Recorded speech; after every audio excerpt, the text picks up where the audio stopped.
The White House is scrambling to contain the fallout. President Donald Trump now says his plan to end the Russia-Ukraine war is not a final offer for Kyiv, a major walkback after intense backlash from Ukraine and European allies. This comes after European state leaders warned the proposal's border changes and army caps would amount to capitulation. Ukrainian President Volodymyr Zelensky had previously declared Ukraine faced one of the most difficult moments in history under US pressure to accept the plan. But Trump on Saturday softened his tone. No, not like to get the peace. It should have happened a long time ago. The Ukraine war with Russia should have never happened. If I were president, it never would have happened. We're trying to get it ended one way or the other. We have to get it ended. When pressed, Trump added, well then he can continue to fight his little heart out. Earlier, Trump had given Ukraine a hard deadline, November 27th, to approve the plan. Now both Ukrainian and US envoys are set to meet in Switzerland along with E3 security chiefs, the informal alliance of the UK, France and Germany. They'll discuss the peace formula that's facing fierce pushback from Zelensky, who called it favorable to Moscow's hardline demands. Zelensky announced he's appointed a delegation to discuss the plan with US Secretary of State Marco Rubio and Special Envoy Steve Witkoff in Geneva. The controversy isn't limited to Europe. At the G20 summit, a joint statement signed by 11 countries noted the 28-point peace plan would require additional work and raised concerns about limitations on Ukraine's armed forces.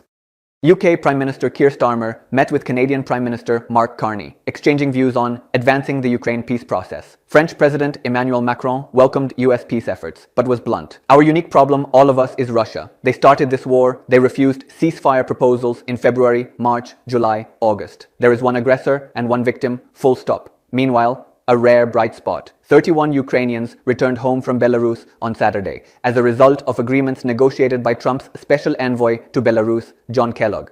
The Belarusian president pardoned 31 Ukrainian citizens convicted of criminal offenses on Belarusian territory. But beneath the diplomatic maneuvering, experts are sounding the alarm. Defense expert Dr. Sergei Sundy from Berlin called the plan a demand for unconditional capitulation. Stunning, not because Russia tried to influence negotiations, but because the US side has not publicly denied the authenticity of this plan. The stakes couldn't be higher. Trump wants the war ended one way or the other. Zelensky says sovereignty is non-negotiable, and Europe is caught in the middle. Is this flexible diplomacy or a dangerous retreat? Do you think Trump is genuinely negotiating or just looking for a quick exit? Share your view below.